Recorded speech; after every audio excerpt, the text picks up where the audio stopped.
Bonsoir à tous et on va pouvoir échanger un tout petit peu, vite fait. Je n'ai pas eu le temps en journée et nous allons débattre pendant 20 ou 25 minutes sur le dossier Ernesto Wandji. Très bien. Je vais à nouveau me prononcer sur l'affaire dite, la polémique autour d'Ernest Wandji et sur l'agression de l'épouse de Limbi Lobé. Voilà. Comme il se fait tard, le ton sera un peu calme. Voilà, je ne vais pas trop crier. Je vais parler moyennement parce que j'ai des voisins. Donc, on va débattre un tout petit peu sur ça. Vite fait, je vais regarder le temps. Il est 20h42. Voilà. Il est 20h42 en France. Il commence à se faire tard. On va débattre un tout petit peu. J'espère que vous m'entendez. Je parle avec une voix un peu mesurée pour ne pas perturber les voisins. Alors, c'est juste un petit point à faire sur la polémique autour d'Ernest Wandji. Bonsoir à toi, André Mbarga. Comme on ne va pas attendre que les gens partagent, qu'ils se connectent, parce qu'il se fait tard, maximum, à 21h15, j'aurai mis la clé sur le paillasson. Et si vous avez des questions, vous allez les poser. Je vous prie juste de sécuriser le direct. Alors, depuis la sortie de monsieur et du compatriote de Limbi Lobé sur le combat d'Ernesto Wandji, il y a une levée de bouclier contre Limbi Lobé. Alors, moi, je vais d'abord clarifier quelque chose. Nous sommes en démocratie. Et la démocratie suppose la liberté d'expression. Et M. Elimbi Lobé a donné son avis sur quelqu'un que certains considèrent comme un héros, un nationaliste, et que d'autres considèrent comme un criminel. Ça fait partie, n'est-ce pas, de la démocratie, de la liberté d'opinion. Alors, on ne peut pas dire que Elimbi Lobé a tort ou que les autres ont raison. C'est ça le jeu de la démocratie.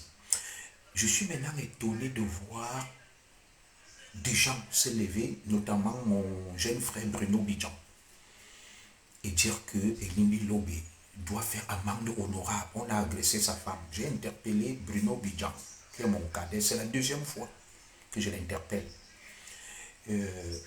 Mon cadet Bruno Bidjan, par cette posture, crée une jurisprudence. Et cette jurisprudence, c'est quoi? La terreur.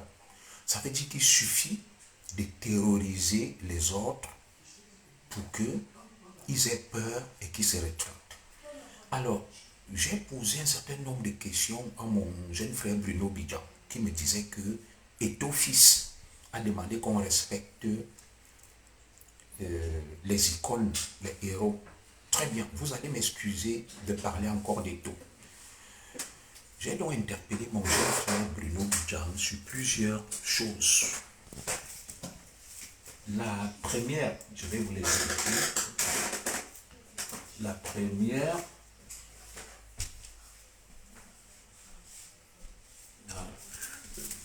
première, c'était au niveau de lui-même Bruno Bidjan. Il me souvient que Amougou Belinga et Bruno Bidjan se retrouvent dans des sales draps, dans une histoire mêlée, dans une histoire de meurtre, d'assassinat de Martinez Zogo. Les qui ont mis en avant, il faut fermer la porte de la chambre s'il vous plaît. Les qui ont mis en avant, il faut fermer la porte de la chambre. Les qui ont mis en avant le nom de Jean-Pierre Amougou Belinga et de Bruno Bidjan, pour qu'ils se retrouvent dans une histoire où ils risquent beaucoup d'années de prison, mes chers frères. Ce sont les mêmes que Bruno Bidjan pense que Elimbi Lobé doit aller s'excuser auprès d'eux. Mais eux, ils ne s'excusent jamais lorsqu'ils s'attaquent aux icônes des autres, aux symboles des autres. Alors, Amougou Belinga est aussi considéré comme un symbole chez nous les Ekam. Parce que ce que Amougou Belinga a fait, jamais un Ekam ne l'a fait. Amougou Belinga est aussi notre Ernest Ouandjé. Ce que Ernest Ouandjé est chez nos compatriotes babileke, c'est ce que Amougou Belinga est aussi pour nous. Alors, je n'ai pas vu les gens s'indigner. Oui, je ne peux pas parler trop fort. Je vous ai dit que c'est la nuit, j'ai les voisins. Ma voix est mesurée, je ne sais pas. Un Priscilla Caïman, volume s'il vous plaît, tu ne m'entends pas? Je ne peux pas parler trop fort. C'est la nuit, il est 21h. J'ai des voisins. Je ne sais pas si il n'y a pas le son.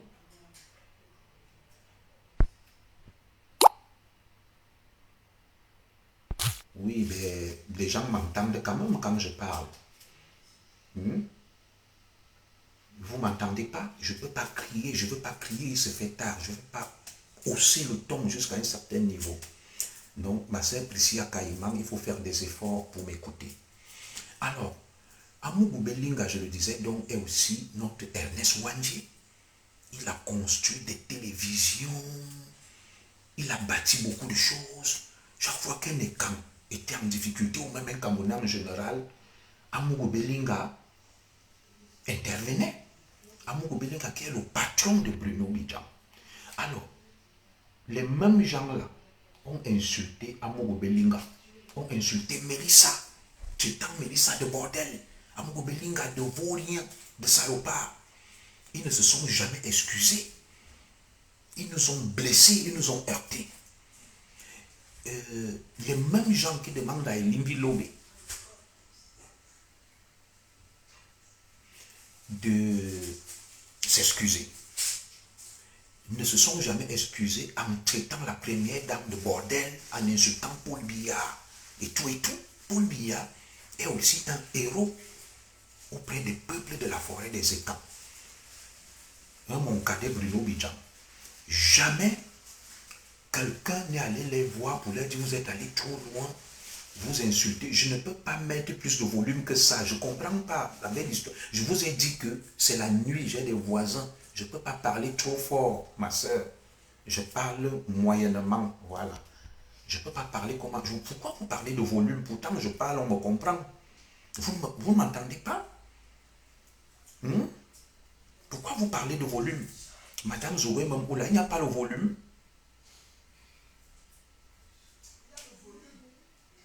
Toi, tu m'entends, non?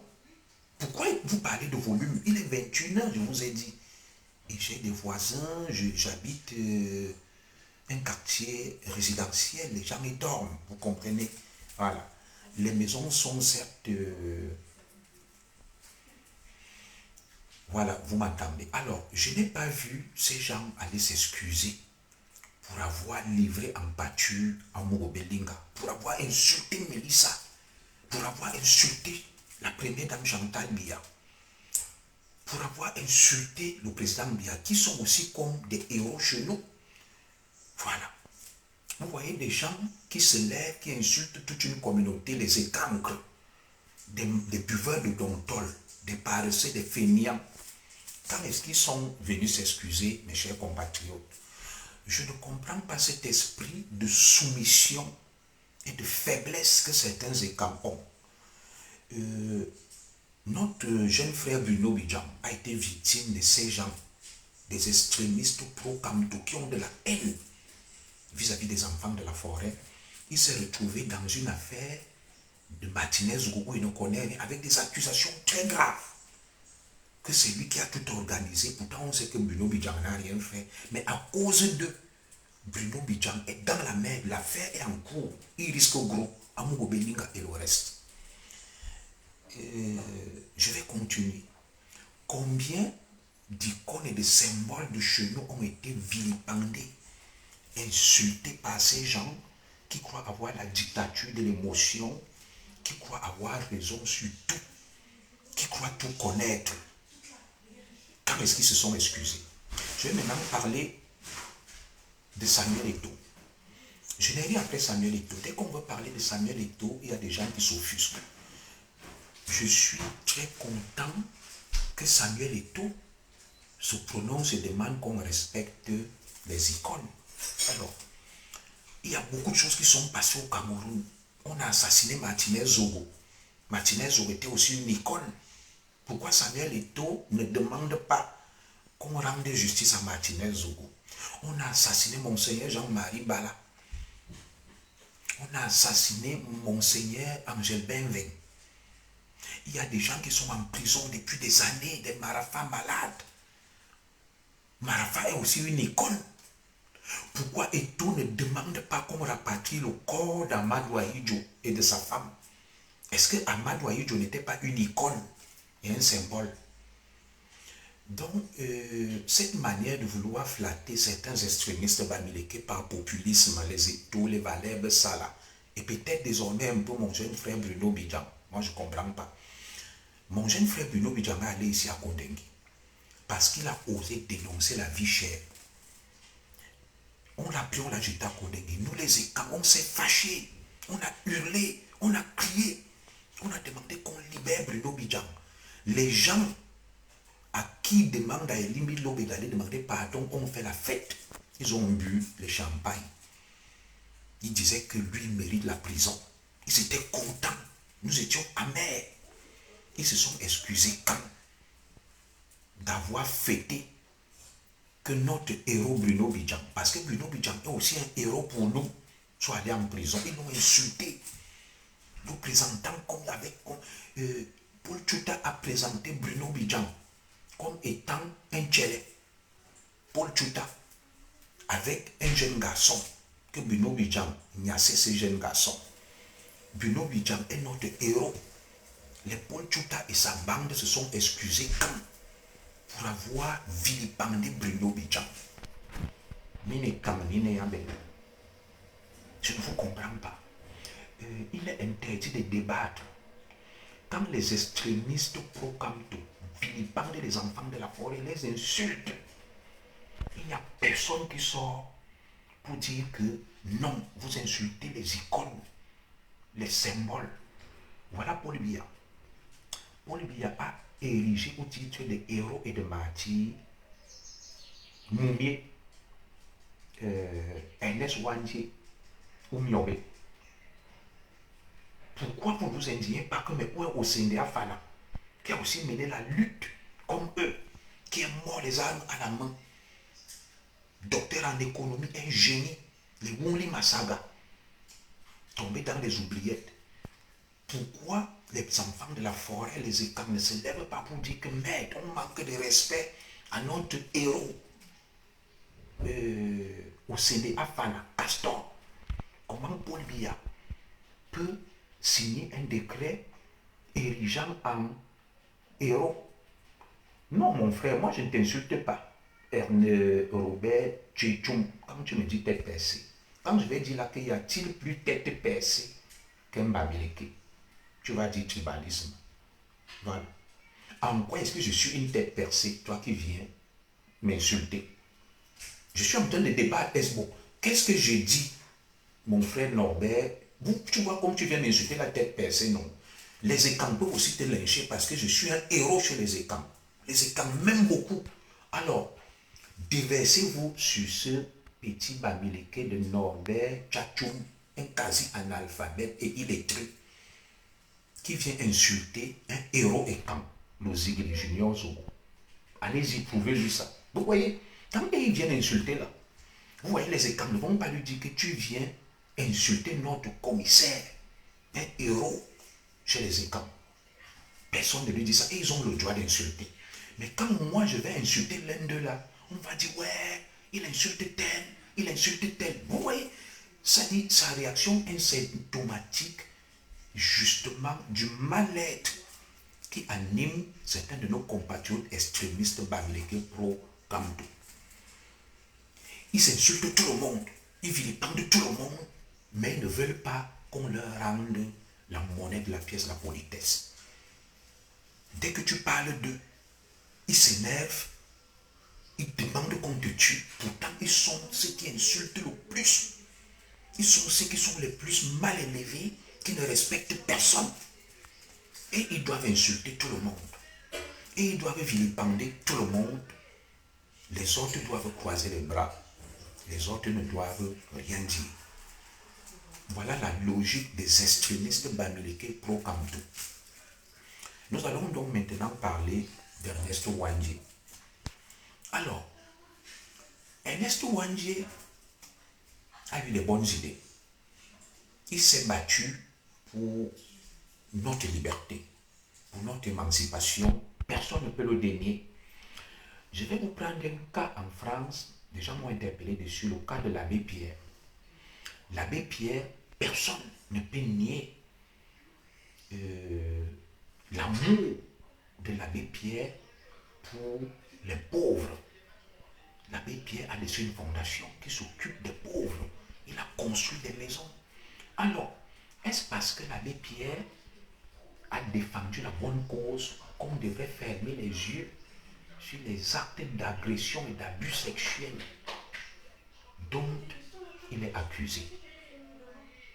On a détruit tout le travail fait par l'abbé Pierre, qui est aussi considéré comme un héros. On a dit non, un héros de sa dimension, même comme il a fait du bien aux gens. Je te salue, Sa Majesté Joseph Atebankou. Depuis Ebiligua, oh là là, profite de ton séjour au Cameroun. L'abbé Pierre a construit des logements sociaux. Il a aidé les pauvres. Mais est-ce parce que l'abbé Pierre a fait montre de générosité et d'humanisme qu'on doit fermer les yeux sur des abus de l'abbé Pierre? Non. Non. Ernest Ouandjé, d'ailleurs, dans les récits, Oumniobé a été exclu des anciens de l'église presbytérienne camerounaise. Pourquoi? Parce qu'on l'a accusé en tant qu'ancien d'avoir laissé ces hommes commettre des massacres dans la Sandaga maritime. On l'a exclu de l'EPC et ça a terni son image. L'on dit, ce n'est pour insulter Oumniobé. Alors, moi je n'ai pas vécu au maquis. Mais les témoignages que j'ai du maquis de par mes grands-parents et mes parents, c'est que c'était des gens d'une cruauté extrême qui coupaient les têtes, qui égorgeaient, qui tuaient. Alors, ils coupaient les têtes à qui? Ils égorgeaient qui? Ils tuaient qui? Très bien, abordons ça. Je suis un commissaire de police de formation. J'ai maintenu l'ordre dans des zones très sensibles, notamment à Bamenda. Alors, est-ce parce que je suis chargé du maintien de l'ordre que j'irai, je viole les femmes? Excusez-moi de ce mot, je ne veux pas que Facebook me bloque. Je commets des exactions sur les populations, j'arrache des biens au nom des responsabilités qu'on m'a confiées. Et quand on va vouloir parler, je vais dire non. Je suis investi de l'autorité étatique de maintenir, de rétablir l'ordre. Non. Actuellement, pourquoi on a créé le tribunal pénal international? Il y a ce qu'on appelle le droit de la guerre, les crimes de guerre. Alors, nos nationalistes et révolutionnaires, parmi lesquels Ernest Ouandjé, j'ai entendu mes parents dire que les maquisards étaient d'une cruauté extrême. J'ai entendu des témoignages que je peux vous diffuser à Makénéné. Mon frère, quand tu dis rien que du tribalisme, pourquoi je ne comprends pas? Ceux qui ont les noms bamileke m'accusent de tribalisme de tête percée. En quoi est-ce que j'avance du tribalisme? Tout à l'heure, je viens de dire que Oumniobé a été exclu de l'EPC pour avoir fermé les yeux sur les massacres dans la Sandaga maritime. Pourquoi nos compatriotes bamileke pensent que dès que tu vas critiquer un bamileke, tu es tribaliste, tu es méchant? Je vais vous dire une chose. Moi, le tribaliste Zo, des fois je me demande si certains extrémistes bamileke ne sont pas amnésiques. Sur ma page, combien de fois je lave et je rince Ngongo. Et il y avait Ali ici qui est de la Leke comme moi, Paul Biya qui est un patriarche, qui peut nier là que je ne suis pas acerbe vis-à-vis des étangs qui gèrent le pouvoir. Pourquoi, lorsque quelqu'un va critiquer un étang qui détourne de l'argent comme Ngongo, comme les motasés, ça doit m'offusquer. Mon frère Bamileke qui vient me dire tribaliste là. Genre sérieux. C'est justement à cause de ça que le Cameroun ne peut pas changer. Je vais te dire une chose. Mon ancêtre était un très grand chef, Zorofurangola. Mais mon ancêtre, dont je porte le nom, c'était un très grand chef, un chef supérieur de la trempe des... comment on l'appelait là, à Tangana. Le gars de Yaoundé là, comment on l'appelait? Le grand chef supérieur Ewondo. Donnez-moi son nom là, Sa Majesté, donnez-moi son nom. C'était pas Tangana Chama. Voilà. Mon grand-père Zorofulangon était d'une cruauté extrême. Ah, mon oncle Aebebda, Ateba, salut tonton. Tonton, salut. Tonton Ateba, Teba, salut. Alors, bonsoir déclame. Mon oncle Zorofulangon était d'une cruauté, pas mon oncle, mon ancêtre, mon arrière-grand-père, Zorofulangon, était d'une cruauté extrême. Grand chef supérieur chez les Manguissa, je porte son nom. Lorsque il allait tuer les gens dans un coin chez nous qui est connu qu'on appelle un Congo Ndamba, et que les gens se lèvent à Chalatangana, merci Chalatangana.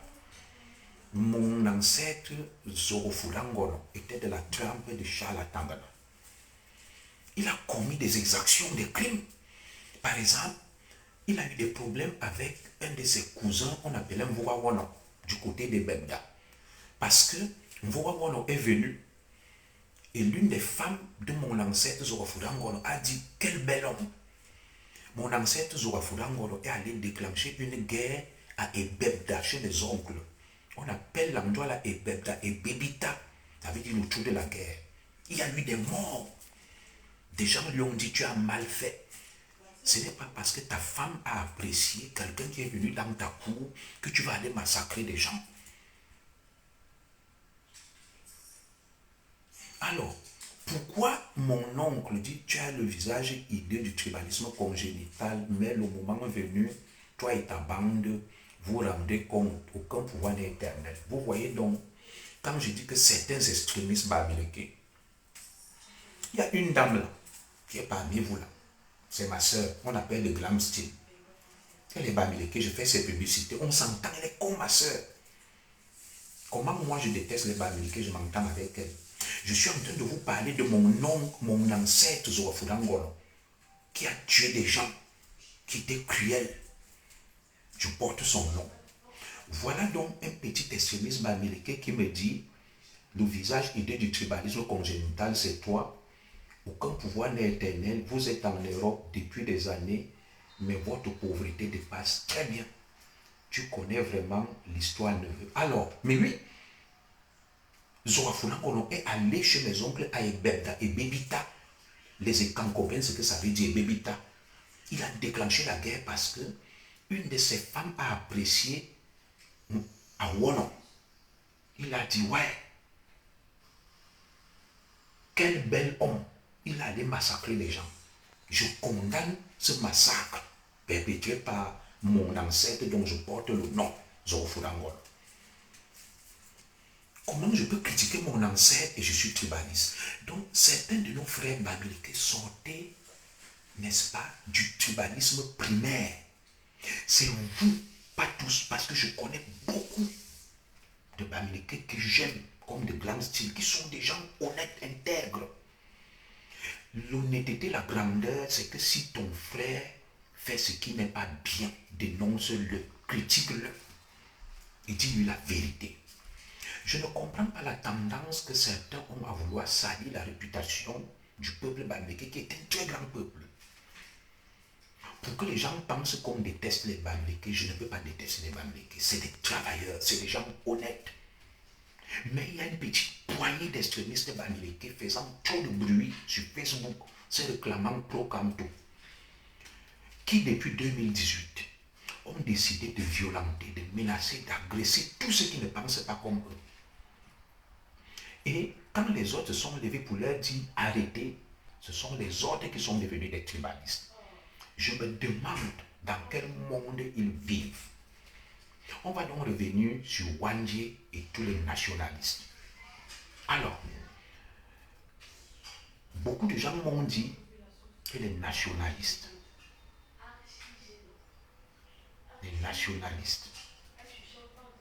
à l'époque du maquis, ont commis beaucoup d'exactions. Mon grand-père ne détestait pas les maquisards, mais il me disait que Zoramongo, à l'époque des gens là, on tuait, on coupait les têtes, on égorgeait. Je salue ma soeur Stella Moukiel. Qui égorgeait, qui tuait? C'est pas les troupes françaises, c'est pas l'armée. Les extrémistes bamileke ont insulté le général Semengue. Cet exemple, je le cherchais. Semengue chez nous est considéré comme un mythe, un héros. Ils ont présenté Semengue comme étant un criminel, un tueur. Ces extrémistes-là, pro-Camp sont venus s'excuser. Pour nous, Semengue est un héros. Le Nkunkum Atebankouela avec beaucoup de camps. C'est le premier grand homme dans l'armée, enfant de la forêt. Vous avez dit qu'il est un criminel, un tueur. Vous êtes venu vous excuser quand pour avoir offensé le général Semengue. Dites-moi, où est la logique chez vous? Alors, on m'a dit que à Makenene, des hommes appelés des maquisards, parmi lesquels je vais vous donner les noms: Ouamolokoran, Château Dynamique, Singa Martin et autres, terrorisaient les populations à Makenene. Alors, ces populations qu'on terrorisait à Makenene avaient quoi à voir avec le colon? Les femmes ne pouvaient plus aller au champ. Les femmes étaient violées. Les villages brûlés. Dites-moi, il y a des témoins de l'histoire qui ont parlé qu'on a subi la terreur. On était obligés de nous rassembler dans les villages, d'organiser des comités d'autodéfense. Pourquoi les populations de Makenene se plaignaient? Qui brûlaient leurs villages? Qui violaient leurs femmes? Qui les massacrait? Qui les terrorisait? C'est des questions que je pose. Qui a sévi à Makenene? Les noms sont connus. Alors, notre compatriote Ernest Wandje est venu. Il a décidé, je vais prendre un autre exemple. Gervais Mendozé. Gervais Mendozé était un héros chez nous. Il a composé des chansons, un génie. Vous savez combien d'extrémistes américains ont insulté Gervais Mendozé? Pourtant, c'était un héros chez nous. Un héros. Il a été vilipendé, insulté, traité de voleur. Ils se sont excusés quand? Alors, il y a des témoignages qui nous sont venus du Mungo, dans l'Onkam et à Makenene. Des gens qui disent que des maquisards, des indépendantistes, des nationalistes tuaient, brûlaient les villages, égorgeaient, violaient les femmes. C'était qui donc ces nationalistes? Ils étaient aux ordres de qui? Ils travaillaient avec qui?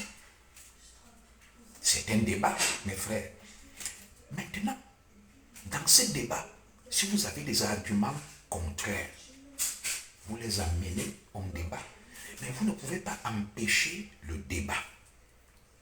Le débat en démocratie est normal. Certains pensent que Wandje était un héros, un nationaliste, et d'autres émettent des réserves. Mais vous ne pouvez pas venir vous dire que non. Il n'était qu'un héros.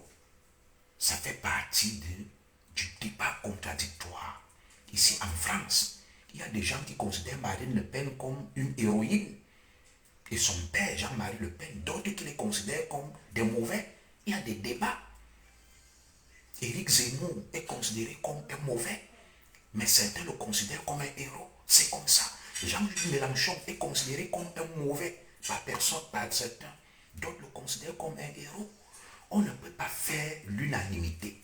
Me voici. Je suis considéré comme un héros. par certains écans et certains Camerounais, et d'autres me considèrent comme un méchant, un monstre. Je ne m'en offusque pas. Je viens dans les débats et j'essaie de vous convaincre que je ne suis pas un monstre, je ne suis pas un mauvais. Maintenant, ceux qui pensent que je suis un monstre et un mauvais, c'est leur droit. Maintenant, nous nous levons, nous débattons. Que Zogo, tu es mauvais, tu as fait ça, tu as fait ça. Je vous dis non, je ne l'ai pas fait, vous avez mal interprété et on avance. Alors, des gens se sont plaints dans le Mungo qu'on les tuait, on a arraché leurs terres, leurs biens. Qui a arraché? Il y a des témoins oculaires de ces choses. Allons-y, mettons une commission d'enquête. On interroge les éventuelles victimes. Ces victimes viennent et nous disent que, voilà, j'ai subi ça. Alors, lorsqu'on me dit qu'à Makelele et dans le monde, des Noirs étaient tués, je veux savoir, les Noirs qui étaient tués, c'était pourquoi? Si on se bat pour les Noirs, les Camerounais, pour leur liberté, pourquoi va-t-on encore tuer des Noirs Camerounais? Pourquoi va-t-on les violer? Pourquoi va-t-on les massacrer? Lorsqu'on voit que sur l'acte d'accusation contre notre compatriote Ernest Ouandjé, c'est marqué complicité de kidnapping, d'enlèvement, de pillage, c'est pas moi. Ce sont ceux qui l'accusaient qui ont mis sur l'acte d'accusation. Les archives sont là. Et il y a des gens qui se plaignent que Ouandjé est venu, Ernest, il a créé l'armée nationale de libération, l'armée de libération nationale du Cameroun, l'ALNK. Et que l'ANK était parti d'un groupe dans le Mungo, en Banga, qui sévissait, qui arrachait des biens aux gens, qui torturait, qui tuait, qui volait. Et Oumniobe et Ouandjé ont voulu donc orienter ce groupe vers quelque chose de positif. Mais les gens ont continué à commettre des exactions, à violer, à tuer, à piller. Et ces gens étaient des bandes armées qui étaient au service des leaders de l'UPC, des nationalistes. Nous ne disons pas que Ouandjé les a envoyés tuer.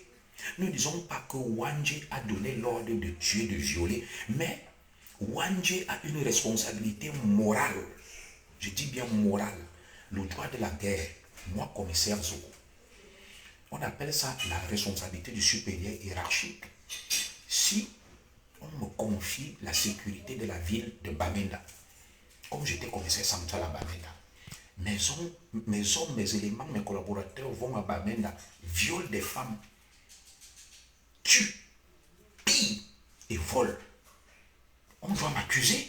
Je suis responsable de ces exactions parce que j'ai une autorité morale sur ces hommes. C'est à moi de les canaliser, de les contrôler. Sinon, si tu n'es pas capable de contrôler tes hommes, tu ne crées pas un mouvement armé. Pourquoi Gbagbo a été à la haine? Pourquoi Jean-Pierre Bemba était en prison? Pourquoi on juge les gens au tribunal pénal international? Pourquoi Benjamin Netanyahu a un mandat d'arrêt contre lui? Pourquoi il y a un mandat d'arrêt contre George Bush et Vladimir Poutine? Est-ce qu'ils sont sur le terrain? Est-ce qu'ils sont allés tuer des gens? Est-ce qu'ils ont donné des ordres? Alors, si des hommes ont violé, massacré, pillé et volé les populations civiles et commis des exactions et se revendiquant comme étant des bandes armées au service des leaders de l'UPC, dont Ernest Ouandjé, nous pensons que si Ernest Ouandjé ne les a pas stoppés, ne les a pas jugés, ne les a pas exécutés selon le droit de la guerre, il porte une responsabilité morale dans ces exactions. Alors on ne peut pas empêcher le débat et demander aux gens, vas-y, tu peux passer.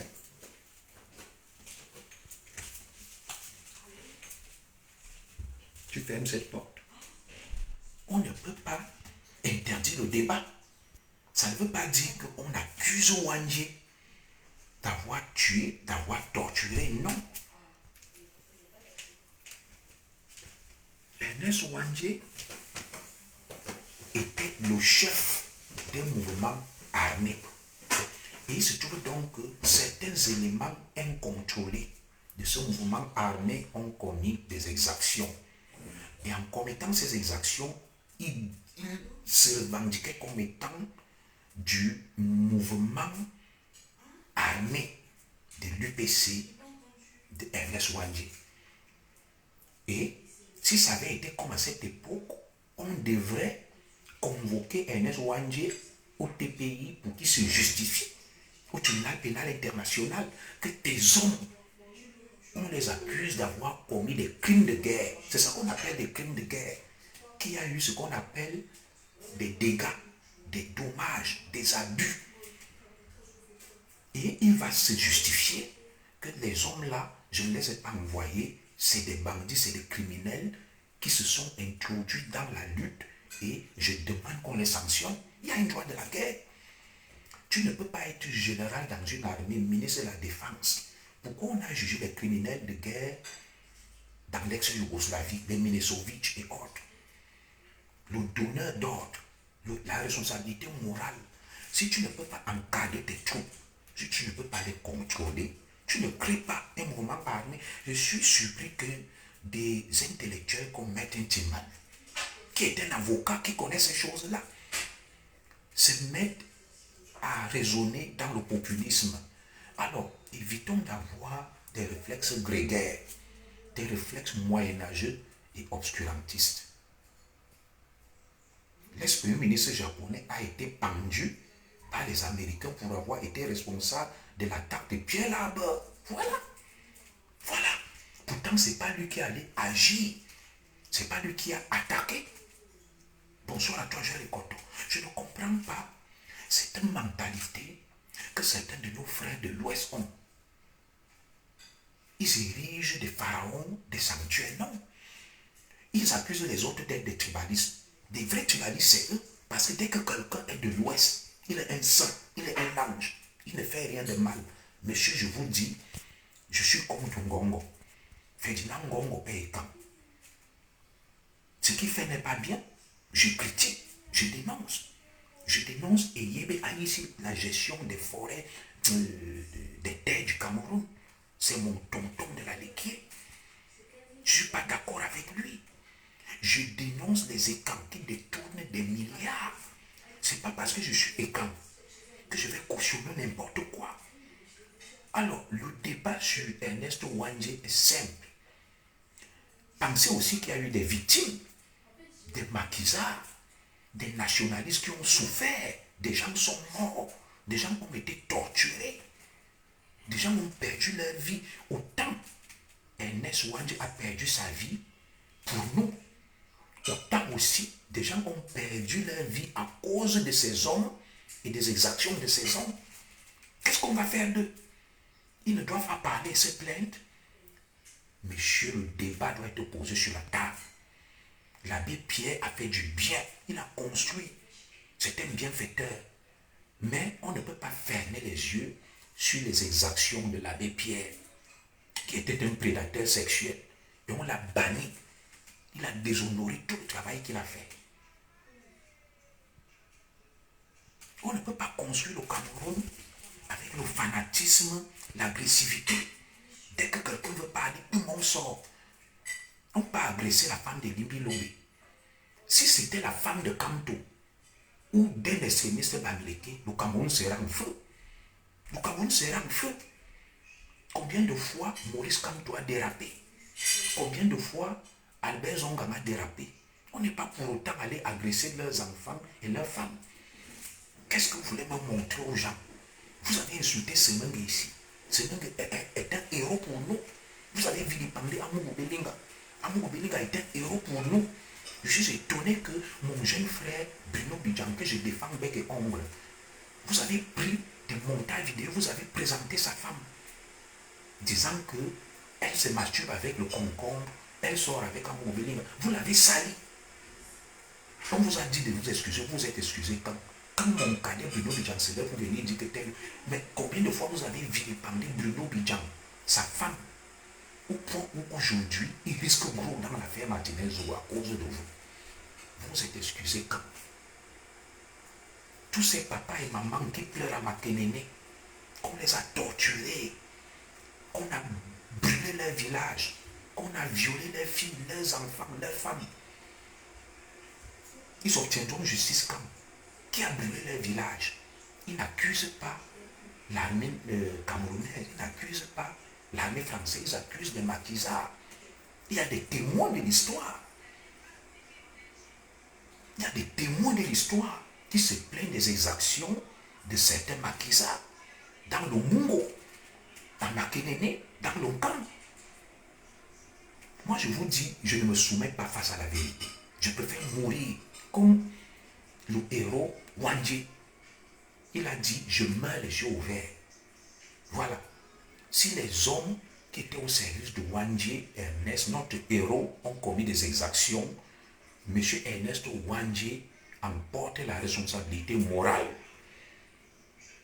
Et l'histoire doit se questionner. Était-il de bonne foi ou de mauvaise foi? A-t-il laissé faire? A-t-il été débordé? Le débat est là. On doit débattre de ça. Et débattre de ça n'est pas livrer en pâture Ernest Wandji. Non. Ernest Wandji, nous l'admirons pour son courage.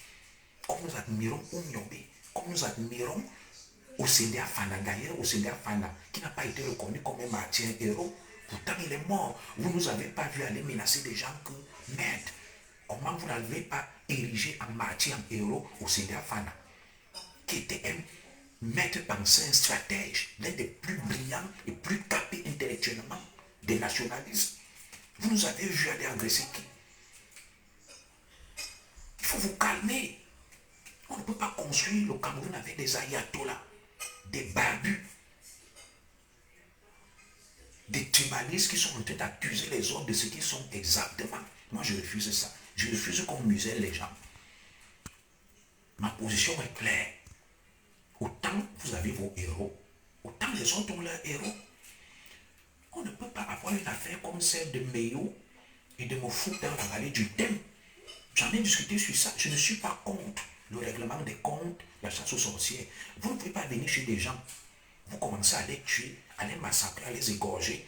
Et ces gens ne cherchent pas à savoir ce qui se passe. Hein? Quelqu'un parle à l'ouest. Il s'installe à Baham.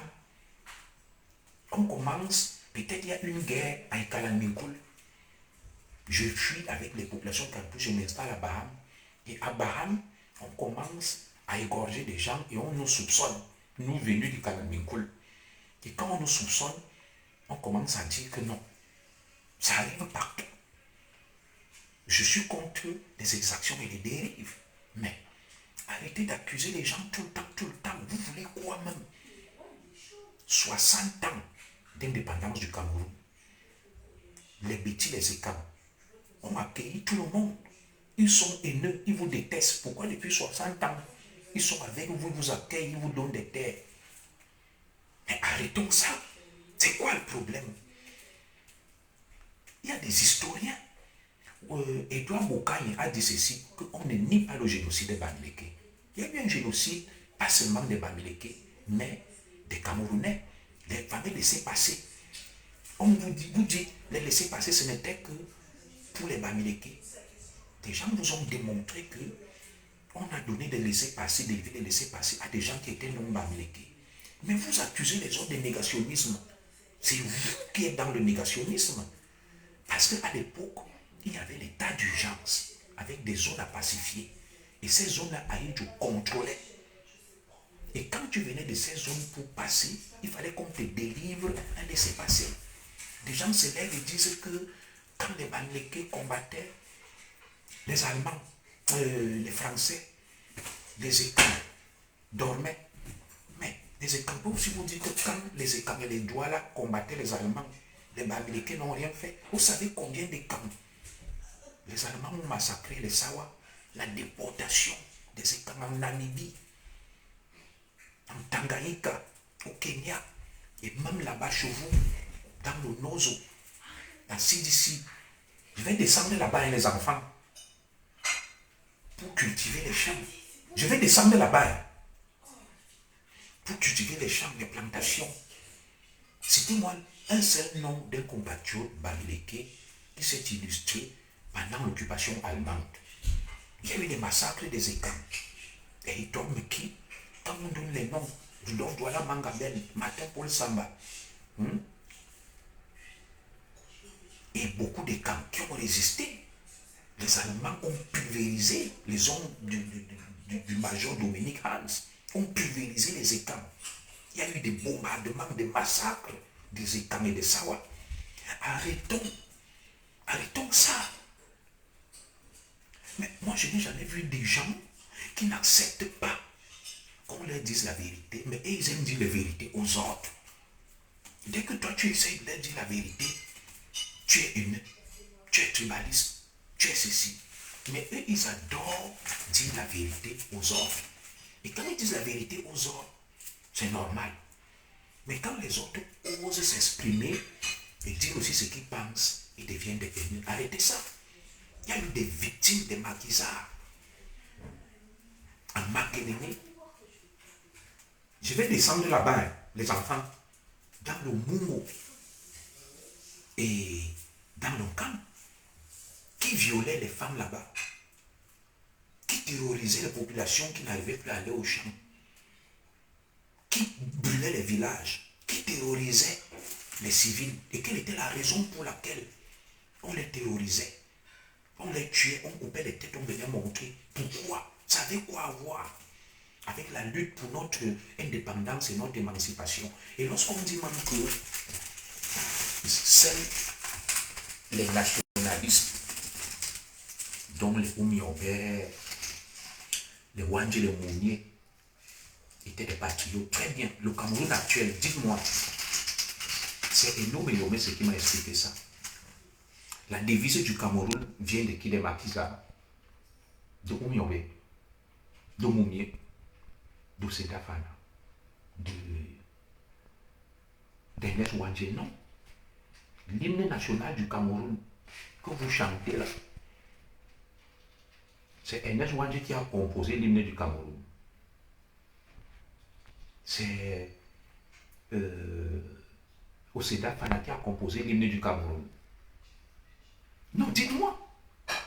C'est Wandji qui a composé l'hymne du Cameroun ou Oumiobe. Où est-ce que vous mettez ces héros-là? Minkyo Obam et Djamafan qui ont composé l'hymne là, vous êtes là. Vous chantez ça, oh le Cameroun, le continent, nous aimons le Cameroun, le continent, au Cameroun, berceau de nos ancêtres. C'est Roland Moubé qui a composé ça. Donc, le Cameroun n'est que l'œuvre de Ernest Wandji, de Moumier, de Oumiobe. Non, arrêtez ça. Les autres ont aussi fait à leur niveau. Le drapeau du Cameroun, vert, rouge, jaune, c'est Moumier et Oseda Fana et Oumiobe qui ont proposé le drapeau du Cameroun. Oui, dans une lutte, il y a des modérés, il y a des extrémistes et il y a des gens indécis. Pendant la lutte de libération, il y en a qui pensaient qu'il faut combattre jusqu'à la dernière énergie le colon. D'autres qui ont pensé qu'il faut négocier avec le colon pour arriver à l'indépendance. Et chacun a contribué. Ceux qui ont pris les armes, qui étaient extrémistes et radicaux, ont fait reculer le colon. Mais ceux qui ont aussi collaboré, qui ont cherché une solution apaisée, ont aussi contribué. C'est grâce à eux qu'on a ce petit Cameroun, l'embryon de l'État du Cameroun, avec des institutions. Voilà, chacun à son niveau a contribué. Personne ne peut s'arroger le titre d'unique patriote. Dites-moi, l'hymne national du Cameroun que nous adorons là, vous vous vantez, vous bombez le torse. C'est Oumiobe qui a composé l'hymne du Cameroun. C'est Ernest Wandji qui l'a composé. C'est quel nationaliste qui a composé l'hymne du Cameroun? Dites-moi si je me trompe. La devise du Cameroun, paix, travail, patrie. Le drapeau du Cameroun. Le ferment de l'État, des institutions. Aïdjo même qui est diabolisé là. Il a quand même contribué. Le beau palais qu'on a, on se vante avec, c'est pas Aïdjo. Paul Biya qui s'en va là, il nous laisse avec une armée forte, l'Obi. Regardez des pays comme le Congo, le Rwanda, les colonisent. Au moins, Paul Biya n'a pas tout fait, il a raté beaucoup de choses, mais reconnaissons des choses qu'il a pu faire aussi. Aujourd'hui, quelqu'un veut attaquer le Cameroun, il a peur du billet. Chacun apporte sa modeste contribution. Julien Soro apporte sa modeste contribution. À un moment donné, je me suis opposé à la dictature, à Biya. À un moment donné, j'appelle l'apaisement. Tout le monde contribue et aime le Cameroun à son niveau. Personne n'a le monopole du patriotisme. Et nul n'est parfait. On tient toujours des casseroles. Certains maquisards ne peuvent pas avoir commis des exactions, mis des populations, des familles en difficulté, dans des deuils, dans la souffrance. Et vous nous demandez de ne pas parler de ça. Le fait d'occulter, d'interdire le débat, ça veut dire que c'est vous, les dictateurs, c'est vous les haineux, c'est vous les tribalistes. Lorsqu'on a raison, on ne refuse pas le débat. Lorsqu'on a raison, on ne refuse pas le débat. Si quelqu'un vient et dit que Ernest Ouandjé était un bandit, un criminel, si nous savons que Ernest Ouandjé n'était pas un bandit, un criminel, certes, il ne faut pas salir sa mémoire. Pourquoi ça doit nous gêner? Si quelqu'un se lève là, il dit que Julien Soro était un violeur, Julien Soro était un tchèle. Tant que moi je sais que je ne le suis pas, ma femme, ma famille sait que je ne le suis pas, pourquoi ça doit me gêner? Pour que je me mette à me battre? La vérité coule des sources. Elle se défend seule. Oui. Ernest Ouandjé et les autres ont beaucoup fait pour le Cameroun, mais il se trouve aussi qu'il y a des choses qu'on leur reproche. Parce que nul n'est parfait. Peut-être étaient-ils de bonne foi, mais ils ont été débordés. Des hommes, sous leurs ordres, ont commis des exactions et personne ne peut le nier. Personne ne peut le nier. Des hommes sous leurs ordres ont brûlé des villages, ont pillé des biens des gens, ont violé. D'ailleurs, je vais vous dire une chose. Et Noumé s'est écrit dans son livre. Lorsqu'on va capturer le héros, Ernest Ouandjé, dans le Mungo, où sont ses combattants? Tu déranges, passe vite. Pourquoi lorsque on va capturer Ernest Ouandjé dans le Mungo, il est seul? Où sont ses camarades de lutte? Où sont-ils partis? Ils ont même trahi Ernest Ouandjé. On devrait parler aussi de ça. Il faut fermer la porte de la chambre là. Ernest Ouandjé se retrouve tout seul. Il n'y a eu aucune résistance. Où étaient ses camarades de lutte? Que faisaient-ils? Où sont-ils partis? Et parler de ça, ce n'est pas une trahison. Parler de ça veut dire qu'il a été abandonné par ses camarades de lutte qui s'occupaient à faire autre chose. Personne pourrait aussi parler de ça pour défendre Ernest Ouandjé. On l'a capturé tout seul. Ses camarades de lutte, au lieu de se battre pour la cause, ont commencé à se battre pour autre chose. Où était-il? Tout ça, ça questionne. Le fait de nous poser sur la table, de discuter de ça, ne veut pas dire qu'on voue aux hégémonies. Ernest Ouandjé, c'est le débat démocratique. C'est la libre pensée. Ces barbus, ces pasdaran, ces ayatollahs, ces obscurantistes qui interdisent tout débat. C'est avec ça qu'on va construire le Cameroun. Le débat est important. C'est dans le débat que jaillit la vérité, que le commissaire Zorotu te trompe. Voilà, voilà, voilà. Peut-être Elimbi Lobé a une certaine vision approximative de l'œuvre, peut-être d'Ernest Ouandjé, vue sous un angle, où peut-être ses ancêtres ont subi les atrocités, les affres des maquisards. Et il est normal, peut-être que lui, il pense que ces hommes-là étaient des bandits. Peut-être si ses ancêtres, on a pillé leurs biens, on a violé, on a tué. Il est normal qu'il le pense. Mais il est aussi normal que d'autres viennent lui dire que bon, c'est vrai, des exactions commises, il ne faut pas les attribuer à Ernest Ouandjé. C'était des hommes incontrôlés, comme dans toute armée, il y a des brebis galeuses. C'est pour ça que dans la police, il y a la police des polices. Que s'il y a des éléments incontrôlés, d'autres policiers les capturent et les sanctionnent. Dans l'armée, il y a ce qu'on appelle le tribunal militaire. C'est pour des militaires qui s'égarent. Parce que quand on gère des hommes, on ne peut pas tout contrôler. On n'est pas des dieux, on n'est pas des magiciens. Ernest Ouandjé ne pouvait pas être partout sur tous les fronts. Mais des gens ont commis des exactions à son nom. Il a la responsabilité morale. Il est normal que ces gens-là se posent des questions. Lorsque on accuse la France d'avoir été une puissante colonisatrice, on va voir Macron qui dit on met sur pied une commission sur la mémoire. On va voir comment on peut accorder des réparations. Est-ce que c'est Emmanuel Macron qui a colonisé l'Afrique? Il n'était pas là, il n'était même pas né, mais il a la responsabilité morale en tant que descendant des colons. Oui, moi, on m'a sanctionné du fait, n'est-ce pas, des actes posés par... Si je descends là-bas, hein, je répète pour la dernière fois, si je descends là-bas, vous allez me sentir. Si je descends là-bas, vous allez me sentir.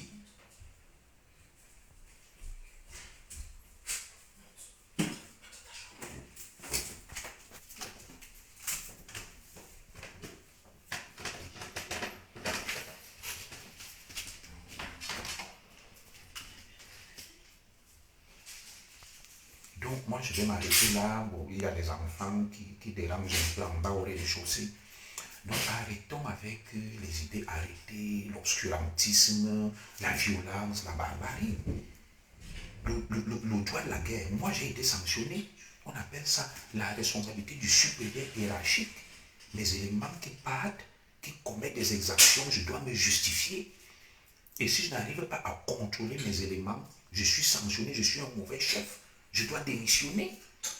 Ça ne veut pas dire que c'est moi qui commets des exactions. Une fois, j'étais commissaire central à Barrenda. Mes hommes sont allés dans toute la ville, en coin de partout, ils ont raflé des femmes, des individus. C'était le week-end. Ils ont raflé les gens vendredi, samedi. Quand j'arrive au bureau, au commissariat central, dimanche matin, je trouvais des femmes assises par terre depuis 2 jours. Elles ne se sont pas lavées. Elles sont pissées partout. J'ai appelé mes éléments. Je leur ai dit, qu'est-ce que vous faites là? Vous voulez m'exposer, vous voulez ma tête? Vous allez rafler des gens parce qu'ils n'ont pas de pièces d'identité. Vous les gardez pendant 2 jours. Parmi lesquels des femmes. Elles ne se lavent pas, elles ne pissent pas. J'ai libéré tout le monde. J'ai sanctionné mes éléments. Et j'ai demandé pardon à ces usagers. Parce que si l'histoire montait, c'est moi qu'on devait sanctionner. Pourtant, je n'étais pas avec mes hommes sur le terrain. Là, ils allaient faire des rafles. Ça s'appelle la responsabilité du supérieur hiérarchique. Ernest Ouandjé a mis sur pied une armée de libération du Cameroun et devait contrôler ces hommes et éviter qu'il n'y ait des exactions, des dérapages. C'est pour ça qu'il y a la police, c'est pour ça qu'il y a la sécurité militaire. Il devait mettre des gens pour contrôler, des commandants, des chefs qui donnent des ordres et évitent qu'il n'y ait des dérapages, des exactions. C'est ça un chef. Un chef n'est jamais débordé par la troupe. Je ne peux pas parler plus fort que ça, Alex. C'est la nuit, il se fait tard. Un chef n'est jamais débordé par la troupe. Donc il faut qu'on arrête ça. Il y a un droit de la guerre. En guerre, on ne viole pas les femmes. Dans une guerre, on ne kidnappe pas et on n'enlève pas les civils et les innocents. On ne vole pas les biens des populations. On ne pille pas. On ne brûle pas les villages. Ça s'appelle des crimes de guerre. Peu importe la bonne cause pour laquelle tu te bats, dès lors que tu commences à commettre des crimes de guerre ou tes hommes les commettent, tu es mort. En droit administratif, il y a ce qu'on appelle la responsabilité personnelle et la responsabilité indirecte. Ça veut dire quoi? l'État du Cameroun me confie un certain pouvoir. J'agis au nom de ces pouvoirs.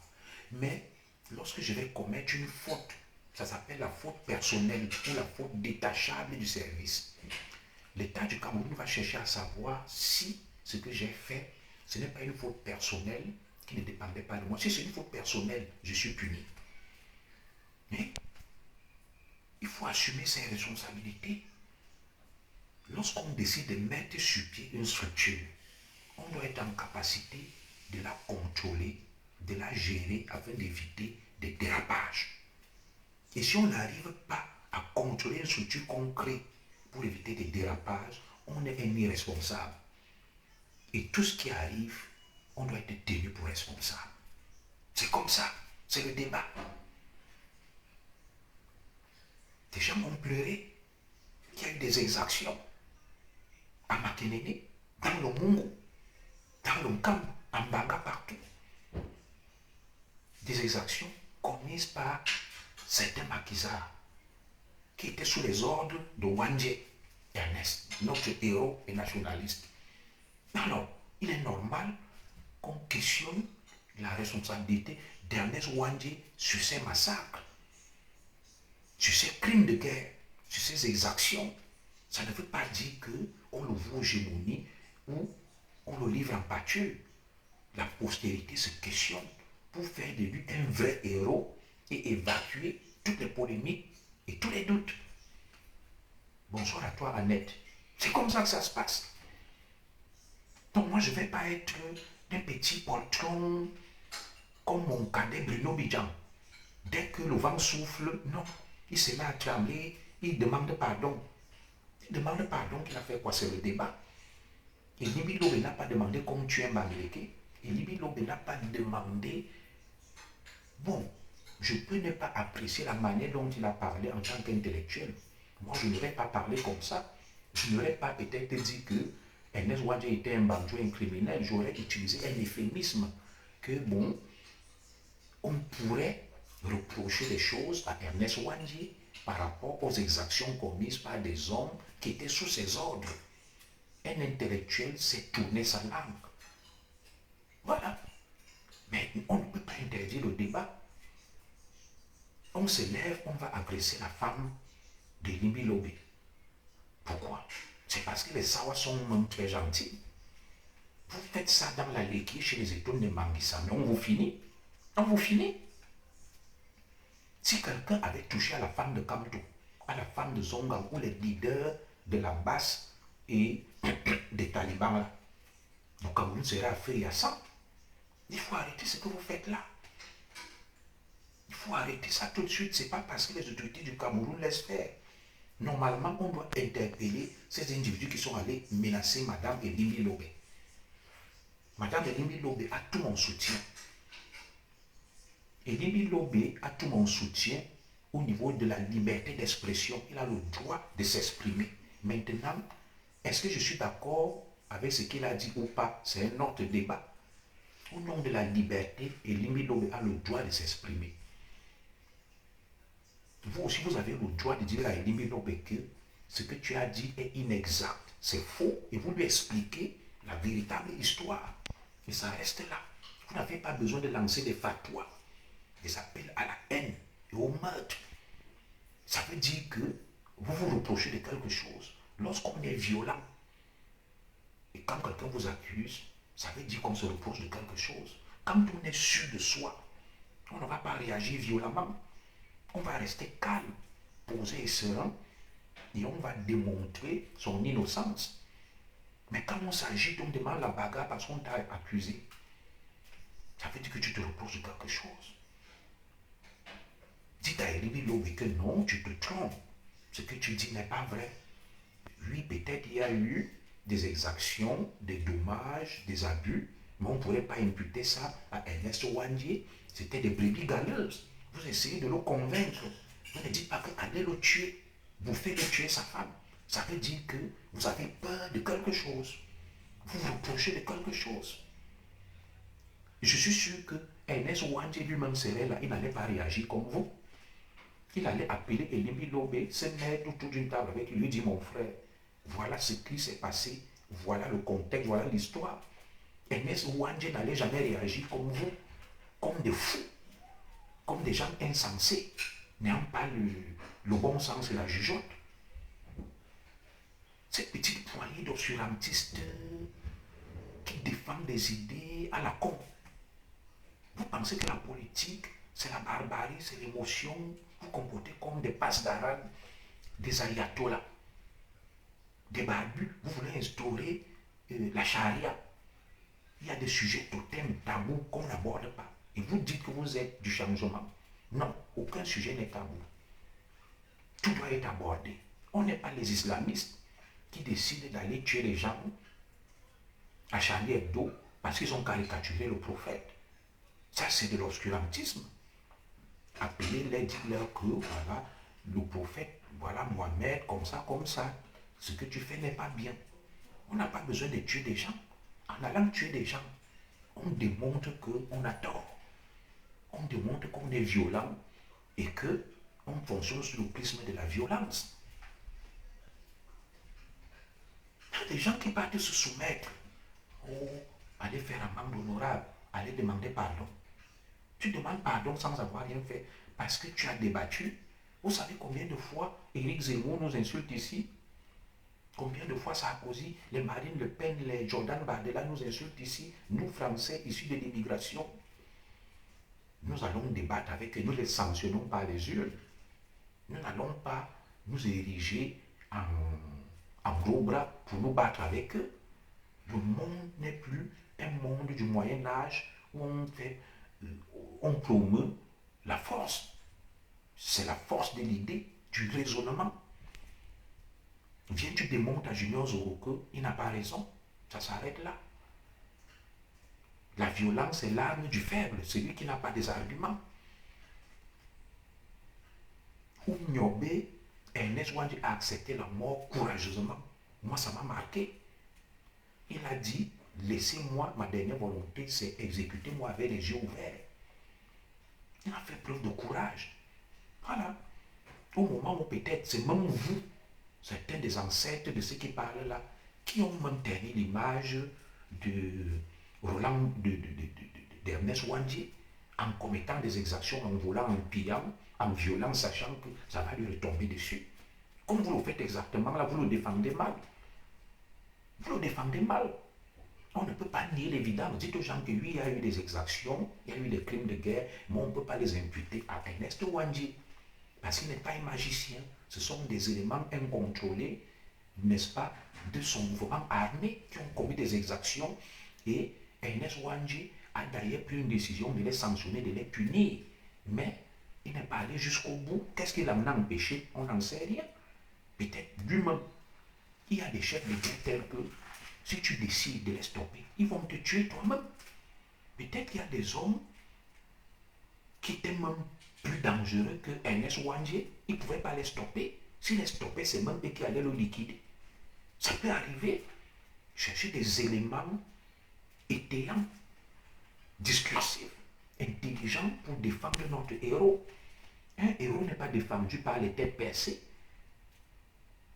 par des incultes et des idiots. Vous pouvez bien défendre Ernest Ouandjé autrement. Ce n'est pas en hurlant comme des forcenés, des hurluberlus, en débitant des insanités, des élucubrations que vous défendez Ernest Ouandjé. Au contraire, vous l'enfoncez encore plus. Et un discours intelligent, persuasif, convaincant, n'usez pas de la violence, les gars. Moi, je m'inquiète beaucoup pour ce Cameroun pris en otage par des crétins. J'ai beaucoup de livres que j'ai écrits là. Un de mes livres est intitulé Au printemps des crétins, en 2018. Le printemps des crétins. C'est très dangereux de voir des crétins confisquer le débat public et la politique.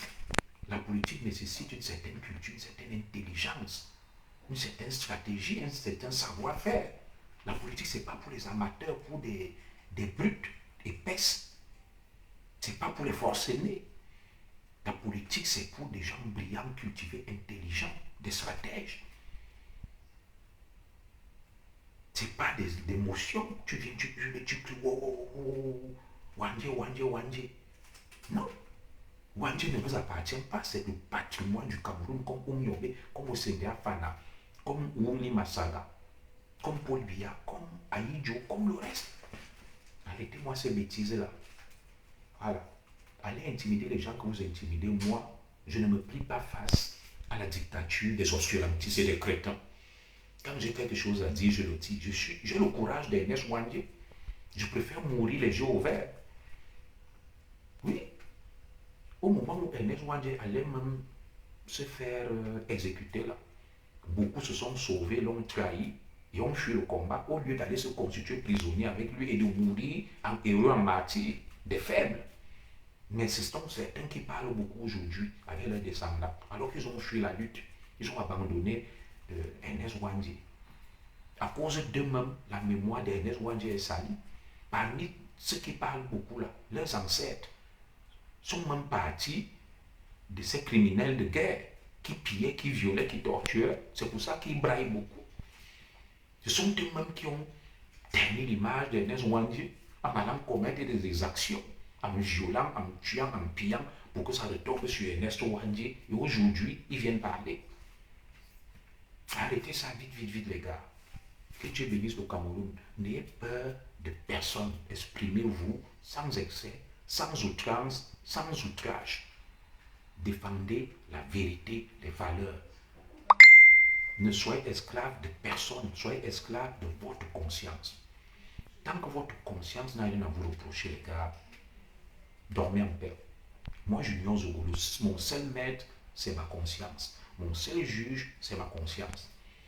Tant que dans ma conscience, je sais que je ne suis pas un tribaliste, j'aime tous les Camerounais, mais je n'aime pas les tribalistes, je n'aime pas les haineux, je n'aime pas les obscurantistes, je n'aime pas les violents, je n'aime pas les adeptes de la dictature et de l'indignation sélective et la dictature de l'émotion. Je ne suis pas là.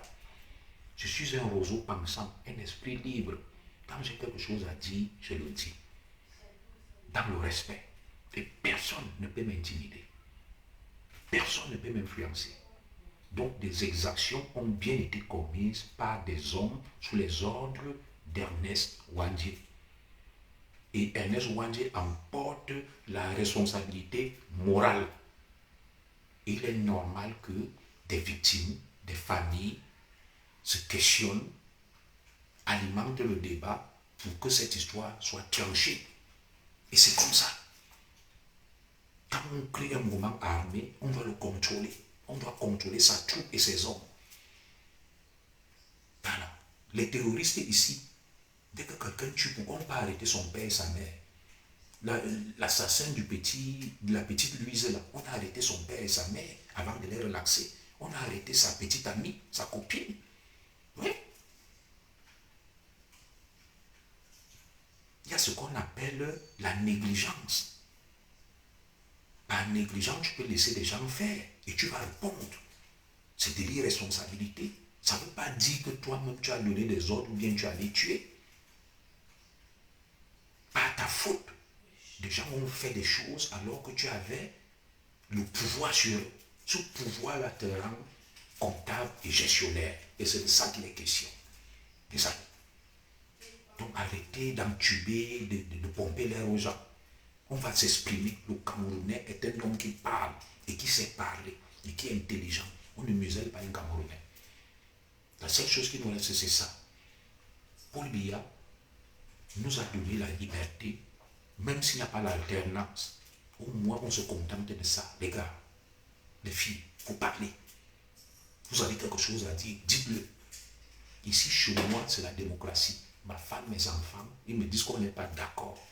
Ce que tu dis là, papa, avec tout le respect, chérie, avec tout le respect, on n'est pas d'accord. Je suis le chef de famille, non pas par dictature, mais de par mes positions, le respect des équilibres dans la famille. C'est pas parce que je dis que c'est moi, le chef de famille, le commissaire, madame, je tais-toi, mes enfants, taisez-vous. Non, mais je les écoute. Chacun donne ses idées, je dis là, t'as pas tort, t'as raison. Je n'avais pas vu ça comme ça. On n'a pas toujours raison sur tout. Vous ne pouvez pas être là que c'est vous qui voulez la guerre, c'est vous qui voulez le pouvoir. Quelqu'un vient me dire, vous allez voir, Le Cameroun que vous voulez incendier là. Moi, je suis en Zogo. Mais Annette, dis-moi, je vais incendier le Cameroun, pourquoi? Pourquoi? Je ne veux pas le pouvoir, je ne suis pas candidat à une élection. Ce sont eux qui disent que si quand tu n'es pas président, on incendie le Cameroun. Mais ils viennent me dire, vous allez voir, le pays que vous voulez incendier là, aucun pouvoir n'est éternel, vous allez le pondre tout demain. J'occupe quel poste dans le gouvernement de Paul Biya? Mais vous êtes malade. Je vais incendier le Cameroun, je suis candidat à quoi? Je veux briguer quel poste? Je suis candidat à quelle élection? C'est vous qui dites que, ou quand ou rien, si quand tu n'es pas président, vous brûlez tout, vous cassez tout, et vous venez dire que moi je vais incendier le Cameroun. Ça ne va pas dans vos têtes. Vous êtes des malades. Je suis candidat à quoi en 2025?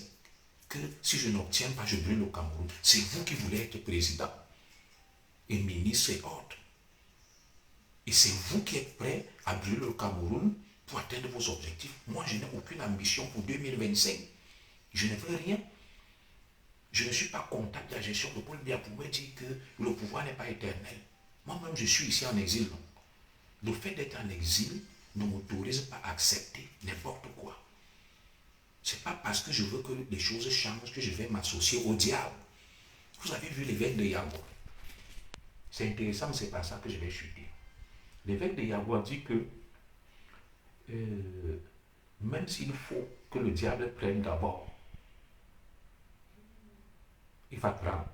Ça veut dire que l'évêque de Yagoua reconnaît que ceux qui veulent remplacer Paul Biya sont des diables. Ce n'est pas moi qui parle. Lui-même reconnaît que ceux qui veulent remplacer Paul Biya sont des diables. Mais il dit que mieux ce diable prend d'abord. Il a tout dit. Vous voyez le pouvoir pour empêcher le débat, pour être vu comme des saints, des anges. Vous ne faites de mal à personne. Vous les extrémistes pro-Kamto, vous êtes des anges. Vous n'avez jamais fait du mal à quelqu'un. Vous avez raison sur tout. Ce sont les autres qui vous en veulent. Les autres sont des tribalistes. Ils ont la haine. Ils sont jaloux de vous. Vous êtes les plus beaux, les plus intelligents, les plus riches. Le Cameroun n'est rien sans vous. Tout c'est vous.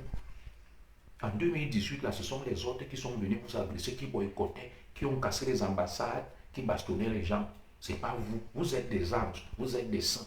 Vous ne faites du mal à personne. Des autres, c'est toujours eux les mauvais. Moi, il y a des choses que j'ai faites. Je reconnais que en 2018, je me suis laissé aller avant de me ressaisir.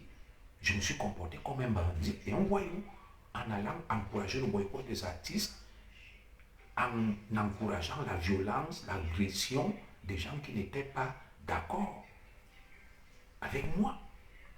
Mais l'histoire nous jugera.